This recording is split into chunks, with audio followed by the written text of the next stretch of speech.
మీ అందరికీ ఒక సిచ్యువేషన్. మీరు మీ పేరెంట్స్ మాటని అస్సలు వినట్లేదు. వాళ్ళని బాగా ఇసికించి ఇబ్బంది పెట్టేస్తున్నారు.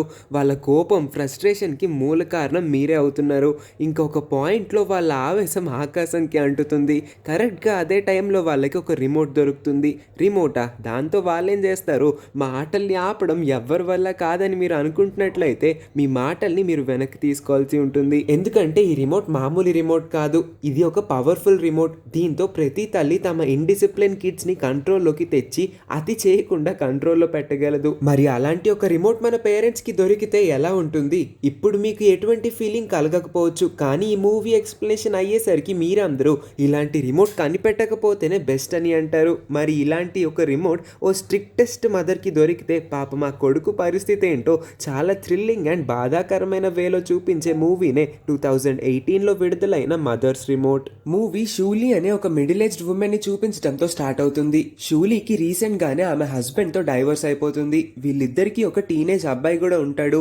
అతని పేరే పేవే. షూలీకి పేవే అంటే చాలా ఇష్టం. ఎప్పటికన్నా తన పేరుని నిలబెడతాడని, తను ఒక మంచి పొజిషన్ లో ఉండి పెద్దయిన తర్వాత తన్ని బాగా చూసుకుంటాడని ఎప్పుడు కలలు కంటూ ఉంటుంది. అందుకే ఆమె హస్బెండ్ తో డైవర్స్ అయిపోయినా సరే కోర్టులో నానా తిప్పలు పడి చివరికి పేవే యొక్క బరువు బాధ్యతలన్నింటినీ తిన కస్టడీలోకి వచ్చేలా చేసుకుంటుంది. రీసెంట్ గానే పేవేని తీసుకొని షూలీ కొత్త ఇంటికి మూవ్ అయిపోతుంది. వీళ్ళిద్దరికి హెల్ప్ చేయడానికి ఒక వర్కర్ వస్తాడు. కానీ అతని షూ వేసుకొని ఇంట్లోకి వచ్చి అటు ఇటు తిరగడంతో షూలీ దాన్ని చూసి చాలా చిరాకు పడుతుంది. షూలీకి ఓసిడి ఉంటుంది. అదే మహానుభావుడు సినిమాలో హీరోకి ఉన్న అదే జబ్బు ఈమెకు కూడా ఉంటుంది. పామిందే పాముతుంది, రుద్దిందే రుద్దుతుంది.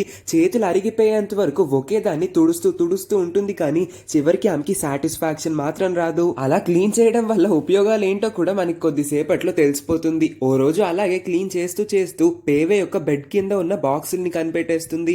ఆ బాక్సుల్లో అసలు అతను ఏం దాస్తున్నాడా అని ఓపెన్ చేసి చూస్తేనే తెలుస్తుంది. పేవే ఇంతకాలం స్కూల్ యొక్క ఫేక్ స్టాంప్స్ అన్నిటిని మెయింటైన్ చేస్తూ తనకి వచ్చిన గ్రేడ్స్ ని హైడ్ చేసుకొని రాని గ్రేడ్స్ ని అక్కడికి రప్పించి వాళ్ళ మమ్మీకి తప్పు గ్రేడ్స్ ని చూపిస్తూ ఉంటాడు. ఇంతకాలం పేవే తనకి తప్పు రిపోర్ట్ కార్డ్స్ ని చూపిస్తూ వచ్చాడన్న విషయం తెలుసుకున్న వాళ్ళ మమ్మీ చాలా కోపం తెచ్చుకుంటుంది. స్కూల్లో పేవే అతని ఫ్రెండ్స్ అందరితో కూర్చొని కబుర్లు చెప్పుకుంటూ ఉంటాడు. ఇంకొన్ని రోజుల్లో వాళ్ళ స్కూల్ వాళ్ళందరినీ ఒక ట్రిప్ కి తీసుకెళ్లబోతుంది. బయటికి వెళ్లి ఏం చేద్దామా అన్న దాని గురించి మాట్లాడుకుంటూ ఉంటారు.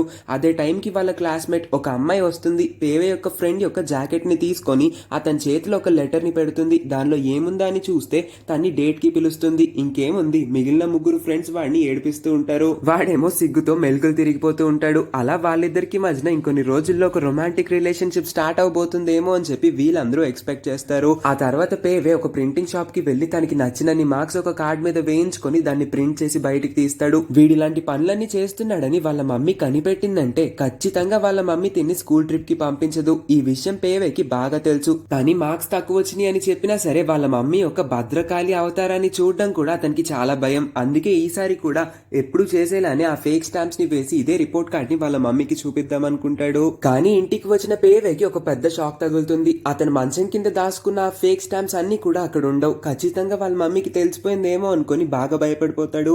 వాళ్ళ మమ్మీ తన రూమ్ లోకి ఎంటర్ అయ్యేసరికి తను పుస్తకాలు పట్టుకొని చదువుతున్నట్టు నటిస్తూ ఉంటాడు. కానీ అదే టైంకి తన కళ్ళ ముందు వాళ్ళ మమ్మీ చేతిలో ఆ స్టాంప్ బాక్స్ ని చూసి బాగా భయపడతాడు. పేవే చేసిన తప్పుకి వాళ్ళ మమ్మీ తన్ని బాగా తిడుతుంది. ఎందుకు ఇలా చేసావని అంటే ఈ తప్పుని కవర్ చేసుకోవడానికి ఇంకొక అబద్ధాన్ని కూడా మొదలు పెడతాడు. తన టెస్ట్ రిపోర్ట్ పోయిందంటే వాళ్ళ మమ్మీ తిడుతుంది కాబట్టి ఇలాగో ఒక ఫేక్ టెస్ట్ రిపోర్ట్ ని క్రియేట్ చేసి తెచ్చానని చెప్తాడు.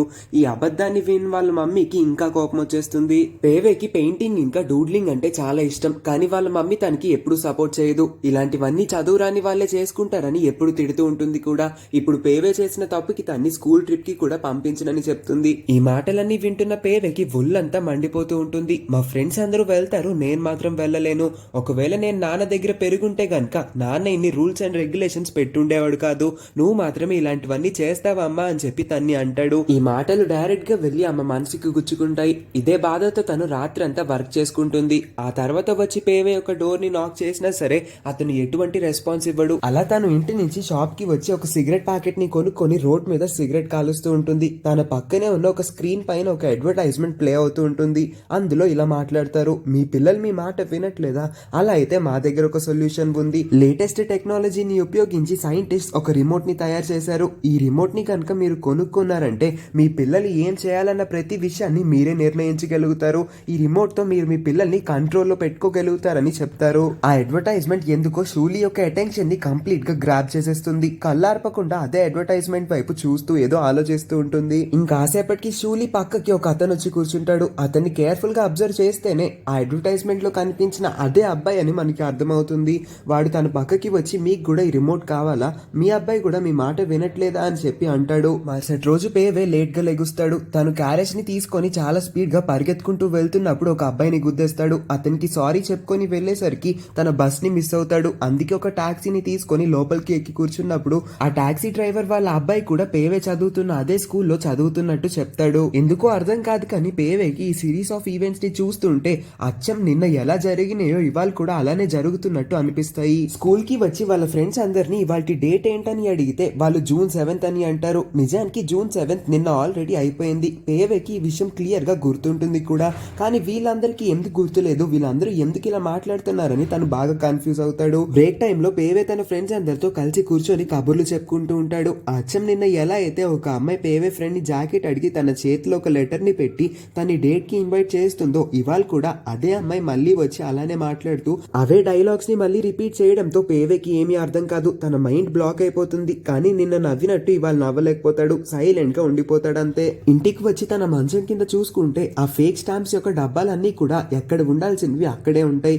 ఇంకేముంది, తను తీసుకువచ్చిన ఫేక్ మార్క్ షీట్స్ పైన ఈ ఫేక్ స్టాంప్స్ ని వేసి ఒక ఫేక్ రిపోర్ట్ కార్డ్ అయితే ప్రిపేర్ చేసేస్తాడు. అలా దాన్ని తీసుకువెళ్లి వాళ్ళ మమ్మీ చేతిలో పెడతాడు. ఇది చూసిన షూలీ కాస్త డిసప్పాయింటెడ్ గా ఫీల్ అవుతుంది. తన్ని ప్రస్తుతానికి ఏమీ అనకుండా భోజనానికి రా అని చెప్పి మాత్రమే పిలుస్తుంది. రోజు కూడా పేవే లేట్ గా లెగుస్తాడు. క్యారేజ్ ని తీసుకుంటాడు. అదే అబ్బాయిని గుద్దుతాడు. బస్ ని మిస్ అవుతాడు కాబట్టి టాక్సీలో స్కూల్ కి వెళ్తాడు. స్కూల్లో తన ఫోన్ లో డేట్ ని చూసుకుంటే మళ్ళీ 7th June అనే ఉంటుంది. తను ఏదన్నా ఒక టైం లూప్ లో ఇరుక్కుపోయాడా అని పేవే బాగా కన్ఫ్యూజ్ అవుతూ ఉంటాడు. సేమ్ నిన్న ఎలా చేశాడో ఇవాళ కూడా అలానే అదే ఫేక్ రిపోర్ట్ కార్డ్ ని తీసుకొచ్చి వాళ్ళ మమ్మీ చేతిలో పెడతాడు. కానీ షూలీ నిన్న ఉన్నంత కూల్ గా అయితే ఉండదు. నీకు ఆల్రెడీ నేను 3 ఛాన్సెస్ ఇచ్చేసాను. నువ్వు ఈ 3 సార్లలో ఒక్కసారైనా నీ ఒరిజినల్ రిపోర్ట్ కార్డ్ ని తీసుకొచ్చి నా చేతిలో పెడతావేమో అని నేను ఎక్స్పెక్ట్ చేశాను. 3 సార్లు కూడా నువ్వు నీ అబద్ధపు ఫేక్ రిపోర్ట్ కార్డ్స్ ని తీసుకొచ్చి నా చేతిలో పెట్టావు. నన్ను బాగా డిసప్పాయింట్ చేసావు. ఎప్పుడైతే నువ్వు నీ మిస్టేక్ ని ఫిక్స్ చేసుకుంటావో అప్పుడే నువ్వు ఈ లూప్ నుంచి బయటికి రాగలుగుతావు. లేదంటే ఇదే రోజుని నువ్వు మళ్ళీ ఎక్స్పీరియన్స్ చేయాల్సి ఉంటుందని ఒక వార్నింగ్ ని ఇస్తుంది. మరో క్షణమే షూలీ తన పాకెట్ లో ఉన్న ఒక రిమోట్ ని తీసి పేవే వైపు ఆ రిమోట్ ని పాయింట్ అవుట్ చేసి రీసెట్ బటన్ ని నొక్కేస్తుంది. ఆ రోజు అడ్వర్టైజ్మెంట్ అయిపోయిన తర్వాత తన పక్కకి వచ్చిన స్ట్రేంజర్ నుంచి షూలీ ఈ రిమోట్ ని కొనుక్కుంటుంది. ఈ రిమోట్ ని వాడి పిల్లల్ని టార్చర్ చేసి పేరెంట్స్ చెప్పే మాటని చివరికి వినేలా చేసుకుంటారు. రీసెట్ బటన్ ని నొక్కేయడం వల్ల మళ్ళీ పేవే అదే రోజుని ఎక్స్పీరియన్స్ చేయాల్సి ఉంటుంది. అప్పటికీ కూడా తనకి బుద్ధి రాకుండా మళ్ళీ ఆ ఫేక్ స్టాంప్స్ ని ఉపయోగిస్తాడు. ఇంకా కొన్ని రోజుల వరకు తను ప్రతిరోజు ఈ 7th June నే ఎక్స్పీరియన్స్ చేస్తూ వస్తాడు. ఇంకా తనకి తన జీవితం పైన విరక్తి కలుగుతుంది. ఇంకేం చేయాలో తెలియక బాగా ఇరిటేట్ అయిన పేవే తన ఒరిజినల్ రిపోర్ట్ కార్డ్ ని తీసుకువెళ్లి వాళ్ళ మమ్మీ చేతిలో పెడతాడు. ఈ రిమోట్ ని వాడి షూలీ తన మొదటి సక్సెస్ ని సాధించింది. అందుకే ఈ రిమోట్ ఇంకా సరిగ్గా పనిచేస్తుందా లేదా అని టెస్ట్ చేయడానికి పేవేకి అస్సలు నచ్చని కాకరకాయతో వండిన డిషెస్ అన్ని కూడా టేబుల్ పైన పెట్టి కాకరకాయ కూర అంటే అస్సలు నచ్చని పేవే అక్కడి నుంచి లేచి వెళ్ళిపోదాం అనుకుంటాడు. కానీ వాళ్ళ మమ్మీ చేతిలో ఉన్న రిమోట్ ని చూసి బాగా భయపడి తనకి నచ్చకపోయినా ఇష్టం లేకపోయినా సరే కామ్గా కాకరకాయ కూరని తినేస్తాడు. ఇంతటితో ఆగని షూలీ రేపటి నుంచి పేవేని ట్యూషన్ కి కూడా పంపిస్తానని చెప్తుంది. దాంతో పాటు రేపటి నుంచి ప్రతి ఒక్క రోజుని కూడా 15 టైమ్స్ రిపీట్ చేస్తానన్న ఒక పెద్ద షాక్ ని కూడా తగిలిస్తుంది. అలా చేస్తే అన్న పేవే వినిన లెసన్ నే మళ్ళీ విని తన బ్రెయిన్ లోకి బాగా ఎక్కించుకొని ఒక చాప్టర్ లో పర్ఫెక్ట్ అవ్వగలుగుతాడని తను అభిప్రాయపడుతుంది. ఇంతకన్నా నరకం టార్చర్ అసలు ఏ స్టూడెంట్ కి ఉండకూడదు కూడా. నెక్స్ట్ డే పేవే ట్యూషన్ యొక్క మొదటి రోజుకి ఏ బట్టలు వేసుకెళ్లాలనేది కూడా షూలీనే డిసైడ్ చేస్తుంది. అలా 15 రోజులు గడుస్తాయి. ఈ 15 రోజులు తను కేవలం ట్యూషన్ యొక్క మొదటి రోజుని మాత్రమే రిపీట్ మోడ్ లో వింటూ ఉంటాడు. ఒక్క రోజుని 15 సార్లు రిపీట్ చేయడం అంటే అది చాలా పెద్ద టార్చర్ కి ఈక్వల్. అందుకే తను చాలా సఫోకేట్ అయిపోతూ ఉంటాడు. తన జీవితం పైన తనకి కంప్లీట్ గా కంట్రోల్ పోతుంది. తను కేవలం వాళ్ళ మమ్మీ ఆడిస్తున్న ఒక తోలు బొమ్మ అన్న విషయం తనకి అర్థమవుతుంది. వాళ్ళ స్కూల్ ఇంకొన్ని రోజుల్లో స్టూడెంట్స్ అందరినీ ఒక ట్రిప్ కి తీసుకువెళ్ళబోతుంది. వాళ్ళ మమ్మీ పేవేని ఆ ట్రిప్ కి పంపించదేమో అని భయపడి ముందే ట్యూషన్ టీచర్ తో మాట్లాడి ఎలాగైనా సరే వాళ్ళ మమ్మీని ట్రిప్ కి పంపించేలా ఒప్పించమని అడుగుతాడు. పోన్లే పేవే అడిగాడు కదా అని చెప్పి ఆ ట్యూషన్ టీచర్ షూలీతో మాట్లాడడానికి ఇంటికి వస్తాడు. పేవే బాగా చదువుతున్నాడు. రోజంతా తను చదువులోని నిమజ్జనం అయిపోతున్నాడు. ఈ వయసులో పిల్లలు ఆడుకోవాలి, ఫ్రెండ్స్ అందరితో సరైన టైం ని స్పెండ్ చేయాలి. ఇలా చేస్తేనే వాళ్ళందరి యొక్క మెంటల్ కండిషన్ సరిగ్గా ఉంటుంది అని చెప్పి రాబోతున్న స్కూల్ ట్రిప్ కి పేవేని వాళ్ళ ఫ్రెండ్స్ అందరితో పంపించమని ఆ ట్యూషన్ టీచర్ షూలీని రిక్వెస్ట్ చేస్తాడు. కానీ వాళ్ళ మమ్మీ అస్సలు వినిపించ పట్టించుకోకుండా తన కొడుకు గురించి తను ఆలోచించుకోగలదని, తన కొడుకు గురించి ఎవరు చెప్పనక్కర్లేదు, తను తన భవిష్యత్తు గురించి మాత్రమే ఆలోచిస్తుంది కాబట్టి ఇంత కఠినమైన నిర్ణయాలు తీసుకుంటుందని చెప్పి ఆ ట్యూషన్ టీచర్ ని ఇంటి నుంచి పంపించేస్తుంది. సో ఇండైరెక్ట్ గా పేవేని ఆ స్కూల్ ట్రిప్ కి పంపించనని తన మొహం మీదే చెప్పినట్టు అవుతుంది. అలాగే ఇంకొక రోజు పేవే లైబ్రరీకి వెళ్ళినప్పుడు తనకి ఫాంగ్లాన్ అనే ఒక అమ్మాయి కనబడుతుంది. ఫాంగ్లాన్ కూడా పేవేలానే పెయింటింగ్ ఇంకా డూడ్లింగ్ లో బాగా ఇంట్రెస్టెడ్. అందుకే వాళ్ళిద్దరూ చాలా తక్కువ టైంలోనే మంచిగా పరిచయం పెంచుకోగలుగుతారు. అలా వాళ్ళిద్దరూ చాలా సేపు కలిసి డ్రాయింగ్ చేసుకుని ఫేమస్ పెయింటిస్ట్ ఇంకా ఆర్టిస్ట్ గురించి మాట్లాడుకుంటారు. రేపు కూడా వాళ్ళిద్దరూ కలవాలని కూడా నిర్ణయించుకుంటారు. షూలీకి తెలియకుండా పేవే ప్రతిరోజు ఫాంగ్లాన్ ని కలుస్తూ ఉంటాడు. చాలా రోజులు మాట్లాడుకున్న తర్వాత ఫాంగ్లాన్ పేవేని ఒక రోజు వాళ్ళ ఇంటికి తీసుకువెళ్తుంది. వాళ్ళ ఇంట్లో ఫాంగ్లాన్ వాళ్ళ పేరెంట్స్ ఇద్దరు షూలీకి కంప్లీట్ ఆపోజిట్ గా ఉంటారు.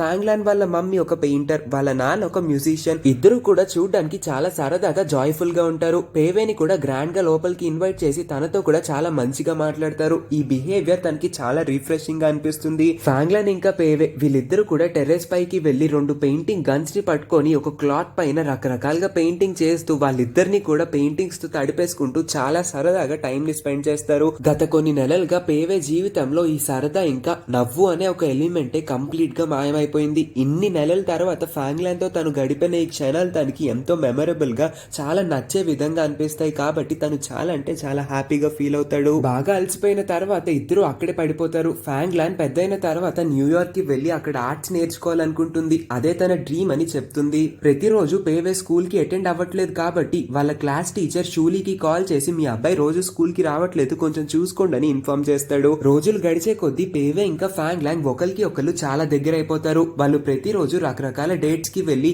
చాలా అంటే చాలా బాగా ఎంజాయ్ చేస్తూ ఉంటారు. కానీ ఓ రోజు పేవే ఒక ఫోన్ లొకేషన్ ని ట్రాక్ చేసి తను ఎక్కడున్నాడో కనిపెట్టేస్తుంది. షూలీ వాళ్ళిద్దరిని రెడ్ హ్యాండెడ్ గా పట్టేసుకుంటుంది. ఫాంగ్లాన్ ని రకరకాల క్వశ్చన్స్ అడిగి తన్ని బాగా ఇబ్బంది పెడుతుంది. ఇంటికి వచ్చిన పేవేని రేపటి నుంచి తను లైబ్రరీకి వెళ్ళకూడదు, మరీ ముఖ్యంగా ఫాంగ్లాన్ ని కూడా కలవకూడదు, తను స్టడీస్ అసలు డిస్టర్బ్ అవ్వకూడదని చెప్తుంది. ఎలాగో నా జీవితం మొత్తం నువ్వే కంట్రోల్ చేస్తున్నావు, కనీసం ఫాంగ్లాన్ తను ఒక్కతానన్నా నా జీవితంలో ఉండనివ్వు, తనని కలిస్తే అన్నా నాకు సంతోషంగా ఉంటుంది అని చెప్తే దీన్ని కూడా ఒప్పుకోదు. వాళ్ళ మమ్మీ పైన చాలా కోపడిన పేవే తన కాళ్ళ మీద పడి మరీ ఏడుస్తూ ఉంటాడు. అలా వాళ్ళిద్దరికి మధ్యన ఒక చిన్న గొడవ అవుతుంది. పేవే మెల్లమెల్లగా తన కంట్రోల్ తప్పుతున్నాడేమో అనుకొని ఆ రిమోట్ లో ఉన్న ఒక స్పెషల్ ఫీచర్ మీద క్లిక్ చేసి ఒక లూప్ ని క్రియేట్ చేస్తుంది. నెక్స్ట్ డే పేవే ఫాంగ్లాన్ ఇంటికి వెళ్తే ఫాంగ్లాన్ కి అసలు పేవే ఎవరో తెలియనట్టు బిహేవ్ చేస్తుంది. అంటే వాళ్ళ మమ్మీ చేసిన పని ఇప్పుడే పేవేకి అర్థమవుతుంది. తను రాత్రి క్లిక్ చేసిన ఆ బటన్ చాలా పవర్ఫుల్. ఆ బటన్ వల్ల ఇప్పుడు పేవేని ప్రపంచం మొత్తం మర్చిపోతుంది ఎక్సెప్ట్ వాళ్ళ మమ్మీ. వాళ్ళ మమ్మీకి తప్ప పేవే ఉన్నాడన్న విషయం ఎవ్వరికి తెలియదన్న విషయం ఇప్పుడే తెలుసుకున్న పేవే చాలా బాధపడతాడు. ఎవరి పేరెంట్స్ లేని విధంగా కేవలం వాళ్ళ మమ్మీ మాత్రమే ఎందుకు ఉంటుంది, నాకు మాత్రమే ఎందుకు దేవుడు శిక్షగా ఇలాంటి తల్లిని ఇచ్చాడని చాలా అప్సెట్ అవుతాడు. మరుసటి రోజు నుంచి పేవేకి ఒంట్లో అస్సలు బాగోదు. తను చాలా అంటే చాలా నీరసం అయిపోతాడు. మంచం మీద నుంచి లెగిసి కనీసం కూర్చొని లేదా నడిచేంత ఓపిక కూడా అతని ఒంట్లో ఉండదు. ఇప్పటికీ కూడా అసలు షూలీ అతని బాధని అర్థం చేసుకోదు. కేవలం తను ప్రేమని మాత్రమే చూపిస్తుంది, కానీ తన సాడిజం ని మాత్రం తగ్గించుకోదు. పేవేకి ఒంట్లో బాలేదు కాబట్టి తల్లిగా తను చేయాల్సిన బాధ్యతలన్నిటినీ చేస్తుంది. కానీ అందరి పిల్లల్లా తను కూడా బయటికి వెళ్లి ఫ్రెండ్స్ తో ఆడుకోవాలి, అందరిలా తను కూడా హ్యాపీగా తన టైం ని స్పెండ్ చేయాలన్న విషయం అస్సలు అర్థం చేసుకోలేకపోతుంది. ఇంకొక వైపు ఏమో పేవే తనకి ఒంట్లో బాలేదు, తనకి రకరకాల కళలు వస్తూ ఉంటాయి. ఆ కళలన్నిటిలో కూడా తను వాళ్ళ ఫ్రెండ్స్ అందరితో కలిసి ఆడుకుంటున్నట్టు, ఫాంగ్లాన్ తో కలిసి బీచ్ లో సరదాగా టైం ని స్పెండ్ చేస్తూ ఉన్నట్టు కళలు కంటూ ఉంటాడు. కానీ ఇవన్నీ కళలు మాత్రమే, ఈ కళలు ఎప్పటికీ నిజం కాలేవన్న విషయం తనకి బాగా తెలుసు. అలా సీన్ షిఫ్ట్ అయ్యి కొద్ది సంవత్సరాల తర్వాత ఒక స్టోరీని చూపిస్తారు. పేవే కూడా ఇప్పుడు కంప్లీట్ గా ఎదిగిపోయి ఒక జాబ్ ని తెచ్చుకొని మంచి ఇన్కమ్ ని సంపాదిస్తూ ఉంటాడు. తనకి ఒక గర్ల్ ఫ్రెండ్ కూడా ఉంటుంది. ఆమె పేరే జీజీ. పేవే వాళ్ళ మమ్మీతో ఉండకుండా జీజీతో కలిసి వేరే ఇంట్లో ఉంటూ ఉంటాడు. కానీ ఇప్పటికీ కూడా షూలీ పేవే ఒక జీవితంలో ఇన్వాల్వ్ అవుతూ తన యొక్క జీవితాన్ని కొంత ఎక్స్టెంట్ వరకు కంట్రోల్ చేస్తూ ఉంటుంది. షూలీ యొక్క ఓసిడి ఇప్పుడు పేవేకి వస్తుంది. ఒకే వస్తువుని 10కి 20 సార్లు క్లీన్ చేస్తే కానీ అతనికి ప్రశాంతత ఉండట్లేదు. షూలీకి పేవే ప్రేమిస్తున్న జీజీ అస్సలు ఇష్టం లేదు. అందుకే వీరిద్దరిని వేరు చేద్దామని ఎప్పటికప్పుడు పేవే కోసం రకరకాల అమ్మాయిల్ని పిలిపించి డేట్స్ ని అరేంజ్ చేస్తూ ఉంటుంది. ఎన్ని పెళ్లి చూపులు చూసినా సరే పేవేకి ఏ అమ్మాయి నచ్చదు, ఎందుకంటే తను సిన్సియర్ గా జీజీని ఇష్టపడుతున్నాడు. వాళ్ళ మమ్మీ ఈ విషయంలో కూడా ఆమె సాడిజం ని చూపిస్తూ ఉంటుంది. అలా షూలీ పేవే కోసం ఒక రోజు రాత్రి డిన్నర్ కి రైలీ అనే ఒక అమ్మాయిని ఇన్వైట్ చేస్తుంది. అక్కడ వాళ్ళ ముగ్గురు కలిసి కూర్చొని తిన్న తర్వాత పేవే ఇంకా రైలీ విడిగా మాట్లాడుకుందామని టెర్రస్ పైకి వెళ్తారు. అక్కడే రైలీ ఇంకొక అమ్మాయిని ప్రేమిస్తుందని, కానీ తన ఇంట్లో వాళ్ళకి ఈ విషయం తెలిసిపోతుంది. అందుకే వీలైనంత తొందరగా తనకి ఏదో ఒక అబ్బాయినిచ్చి కట్టపెట్టేద్దామని చూస్తూ ఉంటారు. సో డైరెక్ట్ గానే రైలీకి ఈ పెళ్ళంటే అస్సలు ఇంట్రెస్ట్ లేదని పేవేకి చెప్తుంది. సో డైరెక్ట్ గానే రైలీకి ఈ పెళ్ళంటే అస్సలు ఇష్టం లేదని పేవేకి చెప్పేస్తుంది. ఈ మాటలన్నీ విన్న పేవే బాగా నవ్వుకుంటాడు. తన ఫోన్ లో ఉన్న జీజీ ఫోటోని చూపించి తనకు కూడా ఒక గర్ల్ ఫ్రెండ్ ఉంది, కానీ వాళ్ళ మమ్మీకి జీజీ అంటే అస్సలు ఇష్టం లేదు కాబట్టే ఇలా పెళ్లి చూపులన్నీ చూస్తూ ఉందని చెప్తారు. రేలే అమెరికాలో నివసిస్తూ ఉంటుంది, అందుకే తన లైఫ్ స్టైల్ గురించి మాట్లాడుతూ తనకి న్యూయార్క్ వెళ్ళడం అంటే చాలా ఇష్టం అని చెప్తుంది. న్యూయార్క్ ఈ పదం ఎందుకో పేవే మనసులో బాగా లోతుగా నాటుకుపోయినట్టు అనిపిస్తుంది. ఎందుకంటే తన ఫస్ట్ లవ్ అయిన ఫ్యాంగ్లాంగ్ కి కూడా న్యూయార్క్ వెళ్ళడం అంటే చాలా ఇష్టమని ఒకప్పుడు చెప్పి ఉంటుంది. ఒక్కసారిగా తనకి ఫ్యాంగ్లాంగ్ తో గడిపిన క్షణాలన్నీ గుర్తొస్తాయి. ఇప్పుడు తను ఫ్యాంగ్లాంగ్ తో లేకపోవడానికి ఒక్కగాని ఒక కారణం వాళ్ళ మమ్మీనే. షూలీ చేసిన దరిద్రమైన పని వల్లే తను ఇవాళ ఈ పొజిషన్ లో ఉన్నాడు. ఫ్యాంగ్లాంగ్ కి దూరం అయ్యాడని వాళ్ళ మమ్మీ యొక్క సాడిజం గురించి మరొకసారి బాధపడతాడు. ఇంటికి చేరుకున్న పేవే తన కంప్యూటర్లో ఫ్యాంగ్లాంగ్ పేరుని టైప్ చేసి చూస్తే తను ఇప్పుడు న్యూయార్క్ లో చాలా పెద్ద ఆర్టిస్ట్ అయిందన్న న్యూస్ తెలుస్తుంది. తన యొక్క పిక్చర్స్ ని చూసి పేవే ఆల్మోస్ట్ ఏడ్చేస్తాడు. తన కళ్ళమట నీళ్లు కూడా వచ్చేస్తూ ఉంటాయి. షూలీ చిన్నప్పటి నుంచి పేవేని అదుపులో పెట్టుకుంటూ వచ్చింది. ఈ ఒక్క విషయంలో షూలీ గనక కాస్త కనికరించినా సరే తన జీవితం ఇలా ఉండేది కాదు. అప్పటి నుంచి ఇప్పటి వరకు ఫ్యాంగ్లాంగ్ తో చాలా హ్యాపీగా టైం స్పెండ్ చేసి వాళ్ళిద్దరూ ఇప్పటికీ చాలా మంచి కపుల్లా మారుండేవారని చాలా బాధపడుతూ ఉంటాడు. నెక్స్ట్ డే పేవే షూలీని యూరోప్ కి ఒక వెకేషన్ కి పంపిస్తాడు. తన గర్ల్ ఫ్రెండ్ జీజీ కూడా ఆస్ట్రేలియాకి ఒక ట్రిప్ కి వెళ్ళిపోతుంది. ఇప్పుడు తను ఒంటరిగా తన రూమ్ లోనే ఉంటాడు. ఇప్పుడు పేవే షూలీ యొక్క పర్సనల్ లాకర్ రూమ్ దగ్గరికి వెళ్తాడు. కానీ తనకి ఆ పాస్వర్డ్ తెలియదు కాబట్టి దాన్ని ఓపెన్ చేయలేకపోతాడు. నిజానికి షూలీ ఎప్పటి నుంచో తన రిమోట్ ని అదే లాకర్ రూమ్ లో దాచుంచిందన్న విషయం పేవేకి బాగా తెలుసు. తను ఎన్నోసార్లు ఎన్నో రకాలుగా అటెంప్ట్ చేస్తాడు, కానీ ప్రతిసారి ఫెయిల్ అవుతూ వస్తాడు. ఇటు పక్క పేవే ఆ లాకర్ రూమ్ ని ఓపెన్ చేయలేకపోతాడు. ఇంకొక పక్క ట్రిప్ కి వెళ్తున్న షూలీ తన పాస్పోర్ట్ ని మర్చిపోయిందని తనకి దారిలోనే గుర్తు రావడంతో మళ్ళీ వెనక్కి తిరిగి అదే కార్ లో వస్తూ ఉంటుంది. అలా వచ్చిన తనకి వాళ్ళ అబ్బాయి ఇంటి ముందు తన రిమోట్ ని పట్టుకొని తన వైపే చూస్తూ ఉండడం కనిపిస్తుంది. చాలా కోపంగా, అసలు నువ్వు ఇప్పుడు ఆ రిమోట్ ని ఎందుకు బయటికి తీసావు, ఆ పాస్వర్డ్ నీకు ఎలా తెలిసింది, అయినా నీకు ఇప్పుడు అదెందుకు, నువ్వు ఇప్పుడు దాంతో ఏం చేయబోతున్నావు అని చాలా కోపంగా అడుగుతుంది. పేరుకే దాన్ని కోపం అంటారు. తన మొహంలో మొత్తం కంగారు కనబడుతుంది. చిన్నప్పటి నుంచి ఇప్పటి వరకు షూలీ పేవేకి పెట్టిన టార్చర్ కి బదులుగా తను రివెంజ్ తీర్చుకుంటాడేమో అనుకొని షూలీ చాలా టెన్షన్ పడుతూ ఉంటుంది. పేవే షూలీ వైపు ఆ రిమోట్ ని పట్టుకొని చాలా కోపంగా నడుస్తూ వస్తూ ఉంటాడు. దారిలోనే తన్ని ఒక బస్ వచ్చి గుద్దేస్తుంది. అంతే, అక్కడికి సీన్ కట్ అవుతుంది. ఎలానో తెలీదు, కానీ తను టైం ట్రావెల్ అయ్యి మళ్ళీ తన చిన్న వయసులోకి వెళ్ళిపోతాడు. చిన్న వయసులో ఉన్న పేవే మొదటిసారి ఫ్యాంగ్లాంగ్ ని లైబ్రరీలో చూస్తాడు. అదే పొజిషన్ లో తను ఇప్పుడు కూడా నుంచుంటాడు. అప్పుడు ఎలా అయితే ఫ్యాంగ్లాండ్ పేవేని మొదటిసారి చూసినప్పుడు చిరునవ్వుతో తనని పలకరించిందో ఇప్పుడు కూడా ఫ్యాంగ్లాండ్ అలానే చేస్తుంది. కానీ పేవే చాలా సంవత్సరాల తర్వాత ఫ్యాంగ్లాంగ్ ని చూడడం వల్ల నవ్వలేకపోతాడు. కళ్ళమట నీళ్ళు వచ్చేస్తూ ఉంటాయి. చాలా చాలా ఎమోషనల్ అయిపోతాడు. అసలు ఇక్కడ ఏం జరిగిందన్న ఈ మిస్టరీని మన ఊహలకే వదిలేస్తారు. కానీ ఎన్నో ఫ్యాన్ థియరీస్ ప్రకారం పేవేకి యాక్సిడెంట్ అయిన తర్వాత షూలీ పేవే చేతిలో నుంచి ఆ రిమోట్ ని తీసుకొని ఏం చేయాలో తెలియక కంగారులో ఒక బటన్ అయితే నొక్కేస్తుంది. ఎన్నో సంవత్సరాలుగా షూలీ ఆ రిమోట్ ని వాడట్లేదు. అందుకే ఆ రిమోట్ లో ఉన్న ఆ డేట్ కూడా మారి ఉండదు. పేవే ఎప్పుడైతే మొదటిసారి ఫ్యాంగ్లాండ్ ని కలుస్తాడో ఇంకా ఆ రిమోట్ పైన అదే డేట్ ఉండొచ్చు. సో తను కంగారు పడుతూ ఆ రిమోట్ పైన ఏ డేట్ ఉందో చూసుకోకుండా ఆ టెన్షన్ లో ఏది పడితే అది నొక్కేస్తుంది. దీనివల్ల అల్టిమేట్ గా పేవే చాలా హ్యాపీగా టైం ట్రావెల్ అయ్యి మళ్ళీ తన చిన్న వయసులోకి వెళ్ళిపోతాడు. ఇప్పుడు పేవే ఇంకా ఫ్యాంగ్లాంగ్ మళ్ళీ కలిసిపోయినట్టు చూపించిన ఈ హ్యాపీ ఎండింగ్ సీన్ తోనే ఈ మూవీని ఎండ్ చేస్తారు. ఈ మూవీ కాన్సెప్ట్ చాలా యూనిక్ గా ఉంది. ఆబ్వియస్ గా ఇలాంటి పేరెంట్స్ ఎవరికి ఉండరు, ఎవరికి ఉండకూడదు కూడా. ఇంకొక విషయం, ఇలాంటి రిమోట్స్ కూడా ఫ్యూచర్ లో ఎవ్వరు తయారు చేయకూడదు. ఒకవేళ తయారు చేస్తే మన పరిస్థితి ఇంకా అంతే. కానీ ఈ మూవీలో నాకు బాగా నవ్వు తెప్పించి క్రేజీగా అనిపించిన సీన్ ఏంటంటే పేవే యొక్క ఒక్క రోజుని వాళ్ళ మమ్మీ 15 టైమ్స్ రిపీట్ చేయడం. అలా చేస్తే తను ఒక చాప్టర్ ని 15 టైమ్స్ విని అంత బాగా చదువుతాడంట. అయ్య బాబోయ్, ఇంత టార్చర్ ని ఎలా భరించాడో. కానీ ఇలాంటి లాజికల్ ఐడియాస్ ఏ మమ్మీకి రాకూడదు. ఇంకొక విషయం, ఈ మూవీ యొక్క మోరల్ ఏంటో మీకు అర్థమైందా? నాకైతే ఒక అర్థమైంది. ఎప్పుడు కూడా మనం పేరెంట్స్ కి ఎదురు చెప్పకూడదు. వాళ్ళు ఏం చెప్తే అది చేసుకుంటూ పోవాలి. వాళ్ళకి ఎదురు చెప్తే ఎప్పటికన్నా ఇలా చేస్తారు. జస్ట్ జోకింగ్, ఎవరు సీరియస్ గా తీసుకోకండి. మీకు ఈ మూవీ ద్వారా ఏమైనా మోరల్ అర్థమయ్యి ఉంటే దయచేసి కింద కామెంట్ బాక్స్ లో ఆ మోరల్ ని టైప్ చేసి మా అందరినీ కూడా ఎడ్యుకేట్ చేయండి. మీకు ఈ వీడియో, మూవీ ఇంకా నా ఎక్స్ప్లెనేషన్ నచ్చినట్లయితే వెళ్లే ముందు ఈ వీడియోని లైక్ చేసి అస్సలు మర్చిపోకుండా మన ఛానల్ ని సబ్స్క్రైబ్ చేసుకోండి. మన ఛానల్లో ఇలాంటి మూవీస్ ఎన్నో ఉన్నాయి, ఇక పైన వస్తూ ఉంటాయి కూడా. సో సబ్స్క్రైబ్ చేసుకోవడం మర్చిపోకండి. Thank you for watching.